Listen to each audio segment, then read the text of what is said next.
Welcome back to Not Another Nux podcast with your host Ajay and Harp, brought to you by Loudmouth Brewing. For the best beers and burgers in town, visit Loudmouth Brewing in Abbotsford.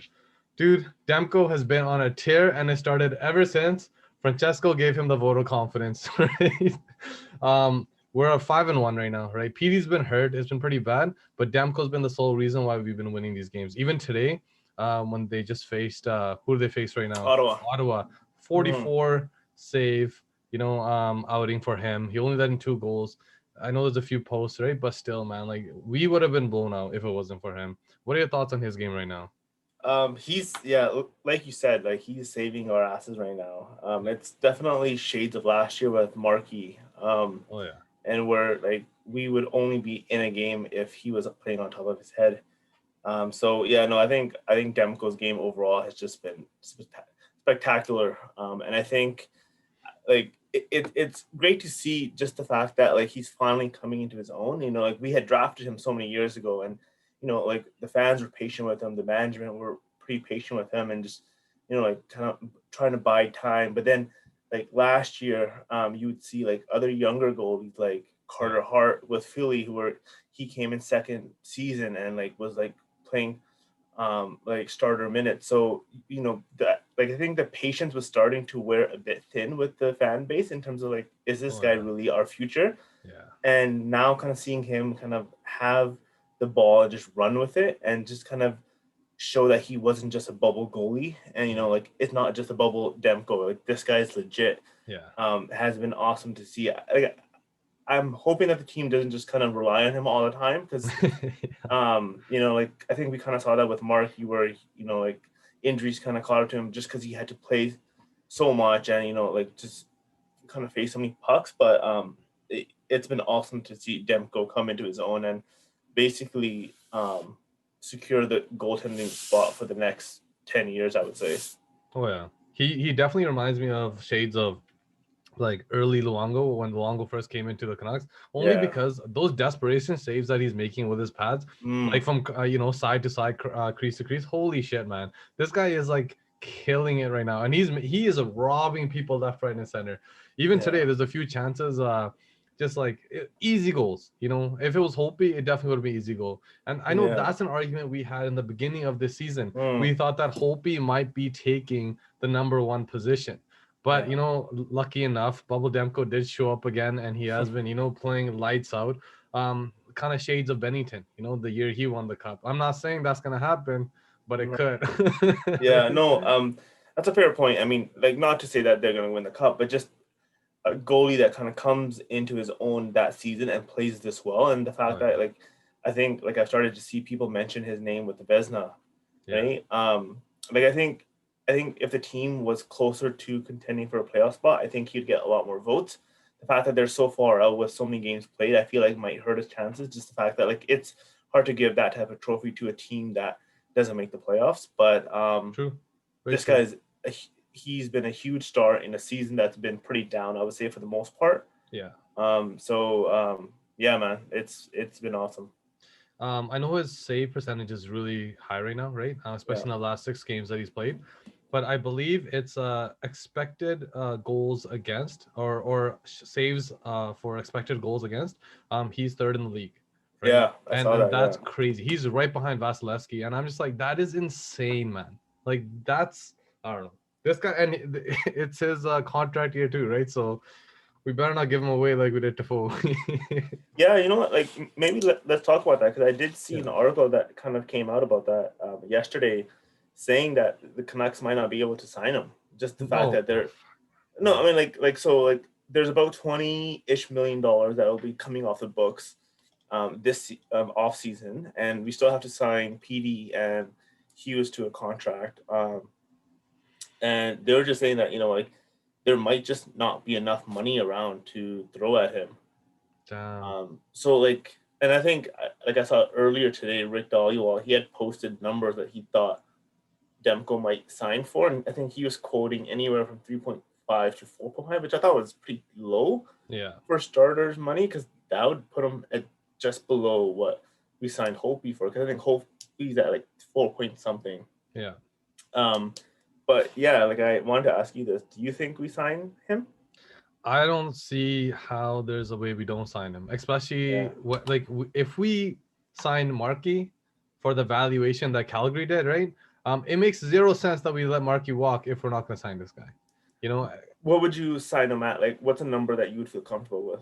to be honest, if it's around the 3.5 to 4.1 range, I think that's a bit low though. that is low. But the thing is, if that's the case, it has to be a short-term contract. It has to be like maybe a few years max, right? Mm. And they just probably want to shore up some money. And if that's the case, that would mean that in my head, I'm trying to do the math.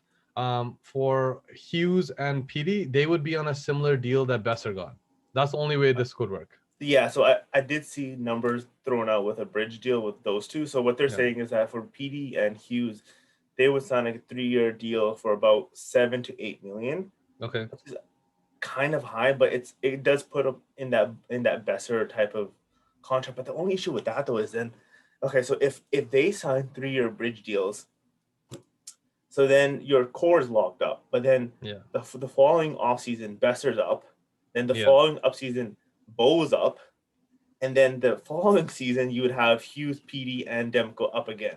And Miller too. I think Miller. No, Miller's got it. Yeah, you know, I think no, I think you might be right about that as well. And you have Miller, which I mean, at that point he'd be like in his 30s, so I don't know if the team would really want to sign him. But that's like that's a tough couple of years. But you do have a lot of money coming off the books. Yeah. But yeah, like, personally, I'd be surprised if they don't find a way to get Demko signed, and if they use them as a trade bait to like unload other bad contracts. I feel like that would be such a mistake. Yeah. Because I think this guy's legit.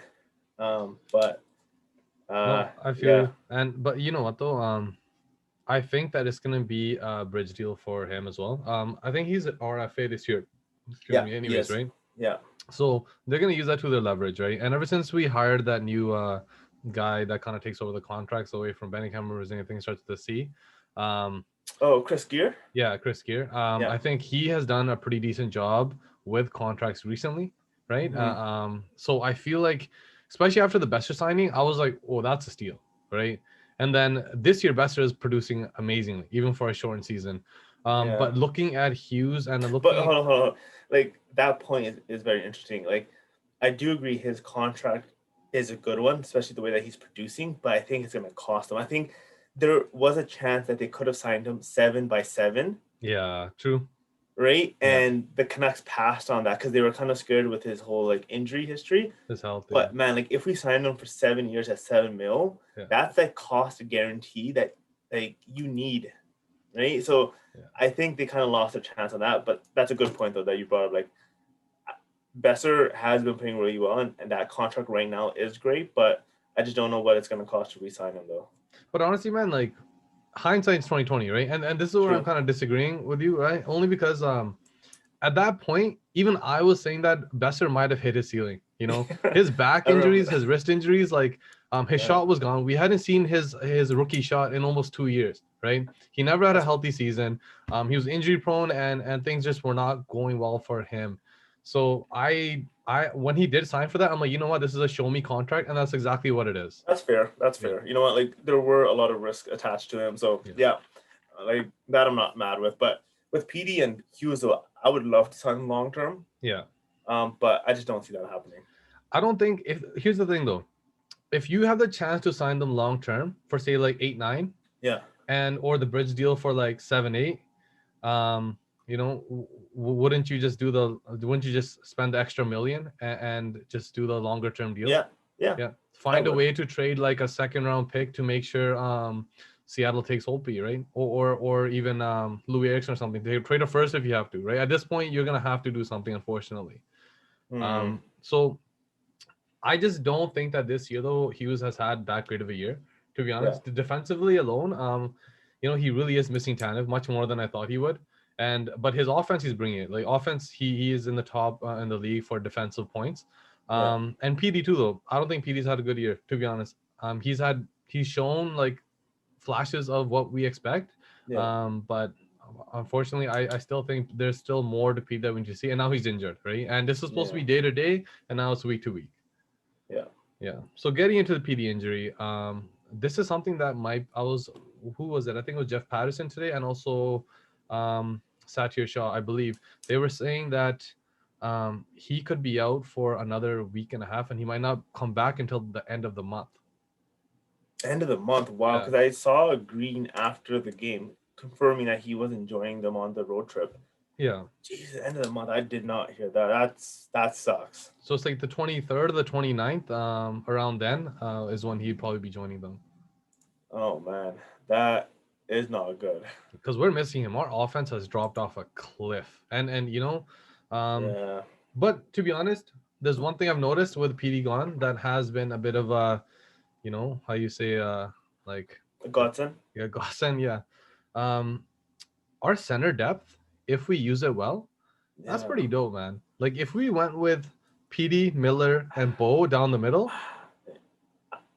I'm surprised no one's thought of that before. Because when I saw that yeah, lineup, or just kind of like thinking about it, because we haven't seen it yet yeah, in action, but thinking about it, shit, like, why hasn't anyone thought of that? That makes so much more sense. it's so Like, legit. Yeah, granted, I know Miller, PD, and Besser played really well last year. The law line, all that. So I understand why like no one really wanted to break them up. But man, like with them, with those three down the middle, and even if you throw in like Godet as a fourth line center, or if you want someone a bit more defensive, you throw in Beagle or Sutter. Like yeah, you have way more flexibility with that as your center lineup yeah. compared to with the Lotto line and Bow, and then kind of having a massive drop off with your third line center. True. Um, yeah, I like that lineup a lot. Yeah. But the only issue with that though is that your winger depth kind of dries up a little bit with Miller going down to play the second line center. But here's the thing, though. Right now, our biggest issue is kind of scoring, right? I know some games we popped off like 5, 6 goals, Yeah, but the distribution of goals has primarily been the top line or some random goals that went in from the bottom six, right?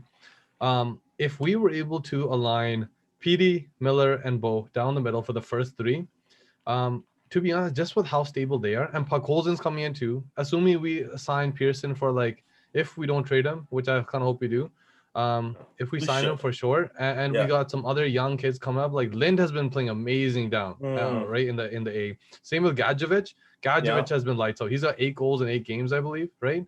Yeah, they're Um, really coming to their own. and then also you got Bailey that's gonna get healthy. Mott's gonna get healthy. To be honest, I'm not gonna lie. Mott is someone that I've said in the past. I would like him in the top six only because he brings that tenacity. Even if it was a middle six, right? Yeah. Like the second line or third line, he brings that tenacity. He can protect people, but also he does have a shot, right? And I just feel like he kind of reminds me of Burrows. If you throw him down in that Mm, kind of situation, he would bring that kind of level of chances and skills, and he just causes so much chaos in front of the net. And then you got Big Mac too, right? Vertanen, I don't even know if we're gonna trade him. His trade rumors are going through the roof right now, right? yeah. So we'll see what happens. But I really think that if we were able to keep that center depth, it doesn't obviously matters who's on their wing, but even people like with Godet, right? They'll be scoring much more. I really think so. Rather than being Yeah, you know what? stuck with Like, Sutter. yeah, no, that's a really interesting point that you bring out with Mott. I didn't even like think about that. Is that it does give you that flexibility where you're able to kind of plug in like these like kind of scrappier forwards who Yeah, have some like offensive game to them, but yeah, are are not only known for scoring, but are able to go in and like hound on the puck and stuff. Like players like Mott, like you said, Bailey, yeah, Zach McEwen, and like Gaudette, who I think given a role in the top line that's a bit more offensive oriented, yeah. I think would be able to do really well. So yeah, no, I'm definitely on board with that, and hopefully once PD comes back, hopefully Green is willing to try that out. Think about this though next year, right? Assuming we're able to keep some of these players, think about the top line being Hoglander, PD, and Besser. The second Yeah. line being like Pearson, Miller, and Podkolzin. Third line being Oof. Mott, Horvat, and Vertanen, right? Like that's pretty sexy, man. Top three line, like that gives you chances to score Who was on that? regularly. Who was on that second line? It was Miller, Podkolzin, and Pearson, Pearson. Yeah, that's interesting. That's yeah. an interesting lineup. Yeah. And like say we have like Big Mac steps up. Say we have like Lind takes a huge step. Gadjevich takes a huge step. Bailey comes in Yeah, with his freaking speed, man. Anyways, but yeah, just a quick point on Pearson because you kind of like touched on that. do you think Canucks re-sign him? And if so, at what dollar figure? Apparently, I'm hearing Rick Doyle will mention this, and also this other girl on Twitter I follow. She's always updating, so I can't remember her name right now. Sorry, I'll give her a shout out. She responded that the rumors are 3.1 or 3.2 Ooh, per year. But think about it okay. this way. Um, that kind of is not that bad, I feel like, per year, and he'll put up like, say he puts up like 12 to 15 goals a year, right? Yeah, And he can play a middle six role, and he can definitely help you shut down things, right? That is quite a bit, but the thing is, like Mott's not going to bring those goals, right? I feel like Pearson could definitely, if we have a better option, yeah. absolutely, right? Like I personally don't hate him as a player. Yeah, I think he gets a little bit of some flack just based off his cap hit, but for me, I would like to see that dollar figure under three. I know that's kind of yeah, far fetched just based off of the type of player that he is, and he's probably going to command over three on the open market. But if they could get him under three, I feel like that's kind of the sweet spot. Like 2.5, 2.9 is kind of where I want to see that contract. yeah, But yeah, yeah. I do think they try and sign Pearson. Yeah, I don't think they can trade him away. I No. know Gillis, not Gillis. So speaking of Gillis, the Gillis truthers are all back. This guy hasn't had a job in 8 years. Anyways, I know Benning really loves the guy, and the coach definitely has his trust too, right? Yeah. But I don't know if he's gonna be back. If we can trade him for futures and get maybe even like a pretty decent prospect back, even if Yeah. it's just a prospect, right? I'd be down for that. But Agreed. we'll see what happens. That being said, we mentioned speed a little bit. The bottom Mm. six looks much faster, man. And these are the cheap players that we have, right? Making the biggest impact on the bottom six.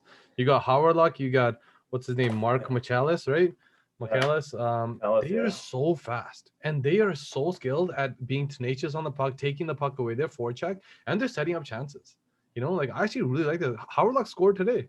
Yeah, he did. No, I thought he played really well, but man, like these were the types of players that Benning needed to go after for the bottom six instead of Yeah, these like overpriced veterans, like giving yeah, out long term. I mean, we don't need to go into the issues with Benning, but like yeah. seeing players like this that came in at like a cheap price that are actually producing and like Mm-hmm. like giving an element to the bottom six that we haven't seen in a while.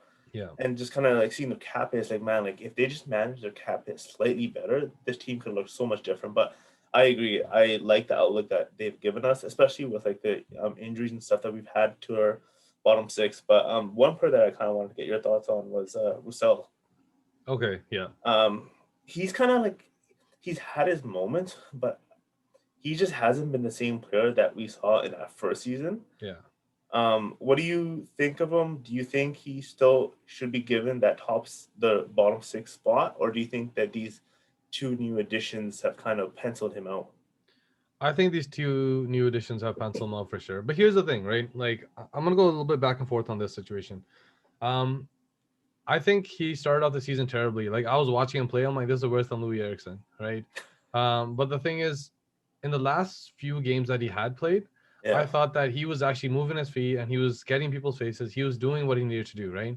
yeah, But Big Mac and all these other players were always scratched for him, and I never got that. These other players bring so much more size, so much more scrappiness. They can actually fight, and they bring so much more speed, right? Last game that I watched when Roussel was healthy, he kept skating over the puck and he kept like whiffing on the puck, and I was getting so frustrated with this guy. I don't understand why he's still on the team. And I know, of course, he's gonna injured right before freaking trade deadline.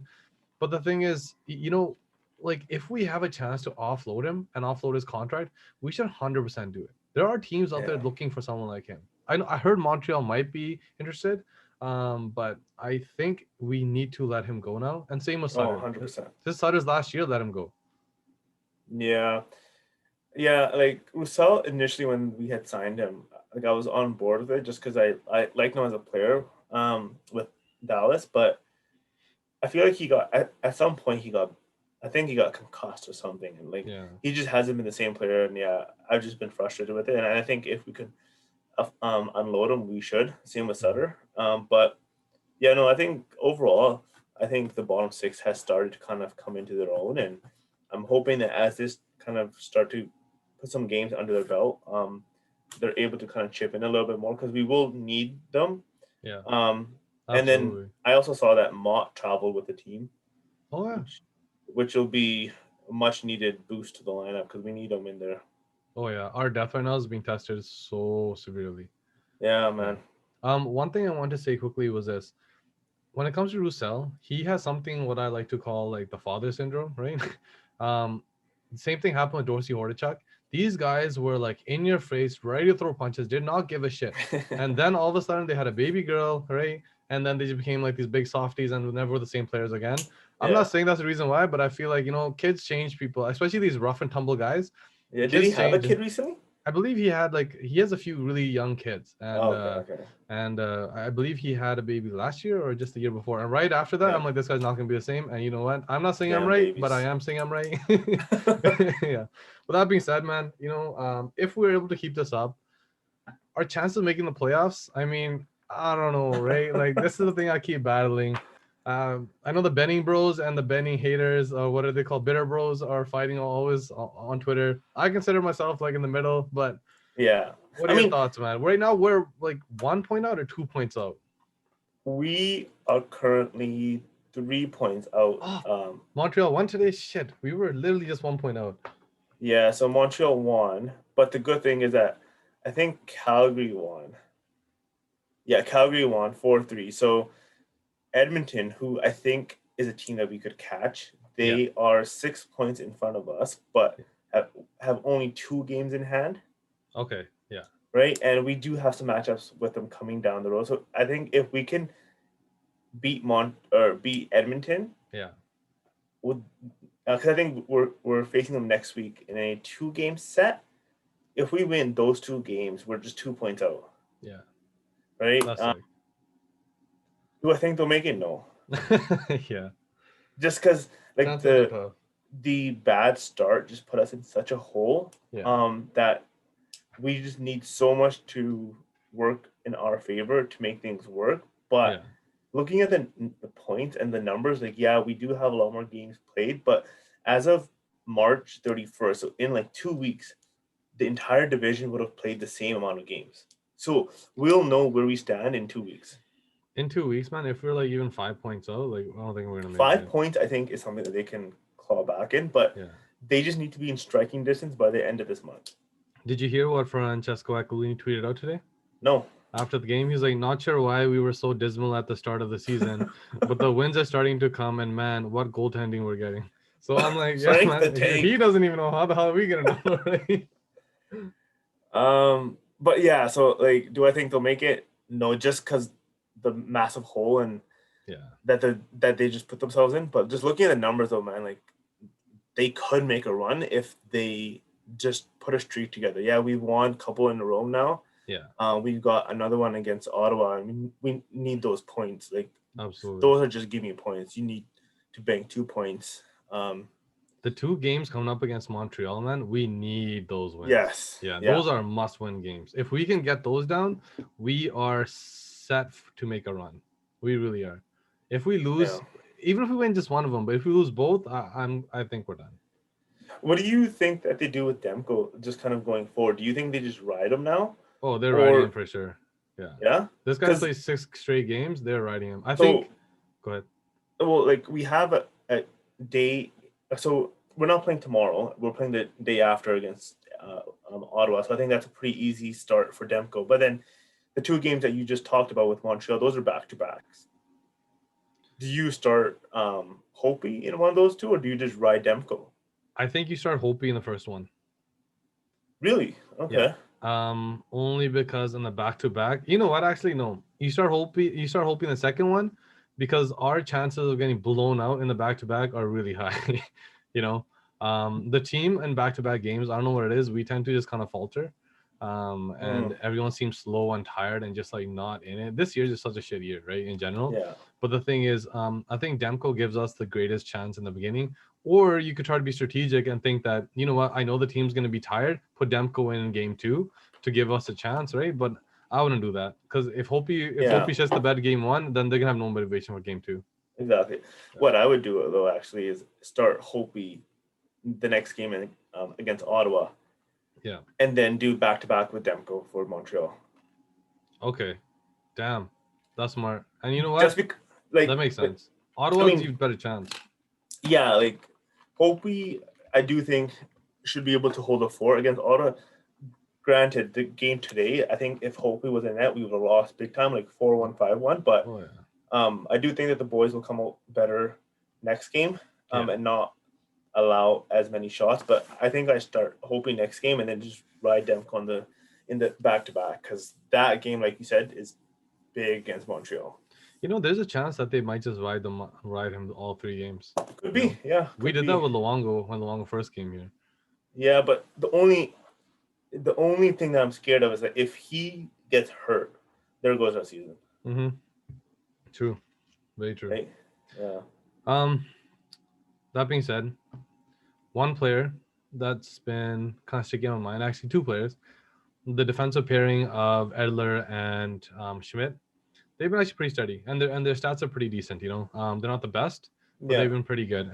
Considering how much older um, Edler is now, right? He's in his mid-30s now. For a player, that's pretty rough. yeah. But he's stated that if he has a chance to go to a contender and there's a trade offer on the table, he will Yeah. take it. He said that? Yeah. When did he say that? Excuse me. Sorry, I just read this on Twitter. I think it was yesterday or the day before. Wow. I So, didn't see that. Wow. and this is, I'm like, you know what? I can never imagine Edler in a different jersey. This guy has been our best defenseman ever in history, statistically and just like for myself, right? Yeah. But the thing is, I think it's time to move on. Time to get some assets for him. He is willing to move apparently to a contender, right? I know he has a full and no movement, I believe, but he is willing to waive that. Mm. What do you think the asking price for someone like Edler would be? Okay, so what he would, if he were to go to a contender, he would be their what, 5'6" defenseman, 4'5'6", something like that, Maybe. I mean, right? yeah, Because like if four, they're five, a six makes sense. contender, Yeah, their top three are probably locked. So for a fourth or fifth defenseman at the trade deadline, where the prices are slightly higher, I would think either second or third, okay, and maybe like a B-level prospect, yeah, depending on like how desperate the team is or like how many teams are in the running. I can see that. What do you think? I think. Well, here's the thing. I heard that Benny is asking a first just for Vertanen. So, so if that's where we're starting off things, this is like at least like 5-6 first for Bedler. But realistically, yeah, age is a bit of a factor. So I gotta say, a second round pick and like a B-level prospect, right? I Yeah, think that gets the deal done. which means if Benny's doing the trade, we're gonna get a fifth round draft pick, and we'll probably retain salary. Maybe, but you know what? I don't know. I don't want to hate on Benny so much, but yeah, I do like the guy. I'm not gonna lie. Okay, you know what? Like let's get into that, because I think Okay. that discussion, like with Benny versus Gillis, has really taken off. So, me personally, I'll kind of like declare like where I kind of stand in these things. Yeah. I like Benning. I think he's brought a lot to this team that we haven't had in a previous GM. Like our Yeah. draft, like when have we ever had like three back-to-back Calder nominees, potentially a fourth, depending how like Hoglander finishes this season off, right? Like that's Yeah. unheard of. So like in terms of our prospects, we've never seen a prospect base this deep and this good ever, Yeah. right? Does he have his faults? Yes. Can like and like have they hurt this team's chances of like doing well? Yeah, like his cap management hasn't been the best. His free agent signings haven't been the best. His trades have been pretty decent, surprisingly. Yeah. But it's just free agent signings. But this like love affair with Gillis is like, where is this coming from? Like, dude, like he hasn't been our GM for like about 8 years. Yeah. No other team has hired him, Yeah. right? Like, what do you guys not see in this guy? Like, when that last season when he got fired, people were chanting "Fire Gillis." People had signs outside with like "Fire this guy," with like "Fire Gillis," and like I don't understand like why people are still like hung up on this notion that he's our savior. Yeah. He hasn't had a job in 8 years in the NHL, right? I'm gonna throw this at you right now, though. Gillis was very strongly aligned with TSN 1040 for some reason. Like everyone gets Yes, that inkling. Like you got JD he Burke, was. you got Pedersen, and then you have like those, you have like those media wars, and some people are on Team 1040 side, some people still on Sportsnet 650 side, right, and whatnot. And everyone, it's just kind of like a war. Like it's not even about Gillis so as much as like they just have that identity and they're just stuck on that side. I feel like, right? Yeah, And it's just so dumb because a lot of the shit that they say, yeah, a lot of it does make sense. I'm not gonna lie, but a lot of it is so fucking negative, yeah, so damn negative, man. And yeah, here's the thing: Gillis walked into a situation where he had like Hall of Fame talent with the hmm Sedins. He had Kessler, he had Burrows, he had all these great players coming into the mix. He literally just had to select like say Gillis had these same players, and instead of Malhotra, he brought in Sutter, and then instead of like other players, he brought in Roussel Torres or and someone else. Beagle, Yeah, right? yeah, That team still would have been amazing. yeah, Like, but the thing is, his drafting was so shit. There was no succession plan, right? And I know a lot of people blaming Aquilini that he's just focusing on profits and win now as much as you can, right? yeah, Then you have Benning come into the fray. There is nothing in the cupboards. All the star players are either being traded out, leaving, or they're done. They're too old to play, right? So you literally have nothing to work with. He was overpaying players to come and join the Canucks. And you know what? That's his fault. The contracts he gave out are terrible, I'm not gonna lie. yeah, Like, there's so many bad contracts he gave out. And the first year of drafting, not many people were happy with. But yeah, after that, man, he created a core that can take us further. Can he now supplement this core with good contracts and good people, players, I mean, that can yeah. That's actually the biggest take the question. team Yeah, and provide depth? Maybe, losing to Foley pissed me the off. That yeah, was such a hard loss because we lost a lot in that trade, and everyone expected him to come back. yeah, If we didn't sign Vertanen, we could have potentially got him. And if what's his name, Ferland decided to go on LTIR earlier, we would have signed him anyways. And then the freaking Luongo shit comes up, and that's Gillis's fault too, right? yeah. and all this other stuff comes up, and it's just like such a shitty situation. Do I think he gets fired? No, right? Only because Really? I don't think Aquilini has the money to hire someone else, and I think Aquilini, a lot of the situations, like I heard Satyar Shah and with Andrew Walker, I love those guys by the way, but they're talking about how um, apparently Benning had potentially approached Aquilini and said, we're gonna buy out Sutter and we're not gonna sign Vertanen, right? And then we'll be able to sign to Foley, right? And for Yeah, some reason, this gained traction, and a lot of people believed it. I don't know. T Mac was talking about it. Pedersen was talking about it. But it never happened, right? There was no money to pay Sutter out, right? They were keeping their cash in this year, so there were wow. chances. Benny had a plan in place apparently, but he wasn't allowed to do shit. That being said, do I think Benny's gonna be a long term? I don't know. Like if he doesn't make the playoffs, I can see him getting fired. Do I think he's gonna fire? I don't think there's enough money, but I think Green is not gonna get hired next season. Do you think it's because the Canucks are going to move on, or do you think Green is going to move on? I think the Canucks are gonna move on only because of that tweet. Not sure why we were so dismal at the start of the season. Something has to give. And to be honest, as much as I Wow. like Green, I think we should keep Green. But I think there's never been discipline or a defensive structure ever, right? Yeah. You have people like Galantin, and if you have to choose between paying your coach and paying GM. your GM, right? You're gonna fire the guy you have less control over. He has 100% control That's over true. betting, right? He's gonna fire. I can see Travis being let go. I hope not, but I can see it happening, and then spending the extra money on someone like Galant. That's interesting. I think Benning is gone. Um, Especially if they don't make the playoffs. I think it's going to be a clean sweep of both the management and the coaching staff. Do I think Benning should be fired? Man, I don't know. Just like what he's done for the prospect base has just been just so good. And if he could just kind of clean up his free agent signings and just kind of clean up that aspect of his management style, I think this team can do well. Like his interviews are not the best. They're not the most confidence provoking Ran out of interview. time, man. Ran out of time.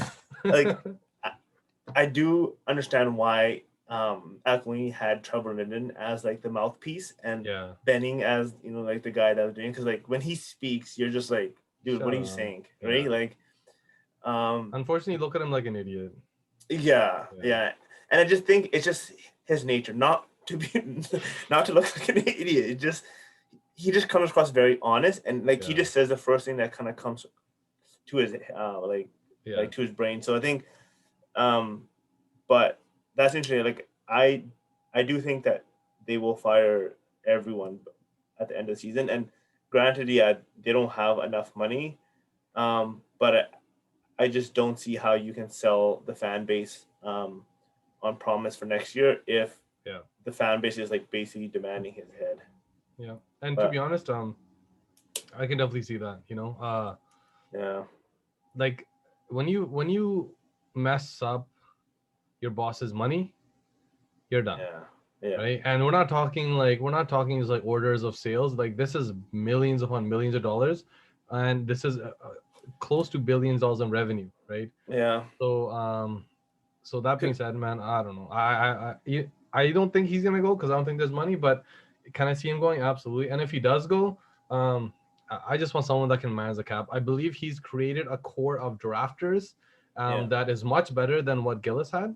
yeah. So I think that without Benny, we'll still be able to have a positive core. But then that pisses me off because then we lost Judd Brackett, For for nothing, nothing. I know. We lost Toffoli for nothing. We lost Judd Brackett for nothing. And imagine we lose Demko for nothing. And Mahotra for nothing. Yeah, Malhotra. But you know what? Here's the thing, Malhotra. You're just being a good boss. You're like, you know what? You got an opportunity that you're not gonna get here. Go take it. But you look at how well their power play is clicking compared to But ours. Fuck. you have to see that though, like when you have good staff, and like he must have been giving great ideas last year, Oh, right? 100%. Yeah. And for them to not recognize that and be like, no, we need to promote this guy or just find a better position for him Yeah. because we need to retain him. And apparently, I can't remember who tweeted, someone from Sportsnet 650. The reason why they lost him was mostly because of money, that they just didn't want to pay him. That's bullshit, man. I When you're know. paying Sutter $4 million a year, you can't pay this guy an extra 500K, man. Like that's Yeah, bullshit, dude. I know. Oh, that pisses me off so much. Everything comes down to money. Yeah, Fuck. like when I saw that, I'm like, damn, man, like we're just losing such good talent just everywhere. Like, and like, did you see the thing about Ian Clark? Also, might not. We might not be able to afford it. If we lose Ian Clark, if then we lose him, like we riot because that's bad. here, how do we lose him though? Like how expensive is the backup? Is the goalie coach? Honestly. So I think it was Woodley that was talking about this, and he was saying that the fact that he doesn't have a contract already Yeah. doesn't sit well with him. And he kind of went through a similar situation with Columbus at this point when he didn't have a contract. And he was like, I'm just done. And they haven't talked to him about a new contract, nothing. And I guess it makes sense because you wouldn't offer your goaltending coach a new contract before your head coach, right? Yeah. Because like there's kind of like levels to it where your head Yeah. coach gets the contract first and then his assistant and then goalie coach and stuff. So that part I understand. But man, like if they lose Ian Clark, the guy that has done so much for us, like that's just bad. Imagine this is all part of his master plan to get Malhotra back and fire Green and then just like but no man. That's a shitty situation. And that's something I'm scared of. Like it seems like Aquilini right now, the pockets are kind of empty, right? Just with Yeah. a lot of his hospitality businesses are, they weren't open during COVID. I don't know what his blueberry farms are doing right now, right? But Yeah. and I love Aquilini. Don't get me wrong. He's a local owner. He's passionate. I know some people complain about his involvement, but I love the guy. I love what he Yeah. brings to the team. He owns the team. Like it's so hard to have a local owner that's this passionate. And he always spends to the cap, right? And like Every year. And then like when Gillis was here, like he would be spending millions on like sleep doctors and like just like random stuff that Gillis was just kind of coming up with. And like so like before like the last few years, spending was never an issue, but with all the mistakes and all the bad contracts that Benny has given out, like we were paying Sam Gani like $3 million to not play for us, right? Like Still? these are all these like bad contracts that we've given out that I think have kind of caught up. Plus COVID, so I think Yeah, man. like with like how you described the whole the Toffoli situation with Benning kind of going to Aquilini and being like, hey, this is how we can keep him if we buy this player out. I think Aquilini is probably like, no, like I'm not going to just keep throwing money at your mistakes. You need to Yeah. figure this out, or you just fall on your own sword because I'm not going to keep bailing you out. So I That makes understand it from, sense. yeah, like I completely understand it from that perspective. But You know what? um, Now that you yeah. say that, it just I'm kind of switching sides now. I think Benny's gone. There just seems to be zero. There seems to be zero trust. And if you're a That's what I boss, mean. Yeah, you can't trust your guy with your money. He's gone. He's gone. yeah. Like I think he's just gonna like ride him out for the rest of this season. And I think Sadir Shah had also said that Benning's contract is linked to making a playoffs. Where if he doesn't make the playoffs, then his contract is void. Because I think he still has 2 years on his contract. So yeah. So if he fires him, then he might not have to pay him for those 2 years. So Yeah, it's kind man. of like a clean slate. So True. And you know what? The fact that he has that condition in his contract just shows what lack of trust it already is, right? yeah. So yeah, I switch sides. He's gone. Fuck it, everyone's fired. Fire him. Fire him. Fire everyone's gone. But not Ian Clark. Don't Yeah. lose this guy. And find a way to bring Malhotra back, man. Yeah. If we lose Ian Clark, then yeah, for sure. I'll be chanting from my house if COVID's still going on. Fire Benny. All right, man. I think that's a wrap for today. Thank you again to our sponsor, Loudmouth Brewing, for everything they do for our podcast. And yeah, man, that we have got to actually have a few sponsors that are interested in reaching out to us. I'm not gonna lie, and so I'm contacting them this weekend, and we'll see what happens. And we're slowly growing. Our viewership has been pretty steady, and hopefully things continue to grow. Thank you so much. Thank you, man. Yeah, take care, man.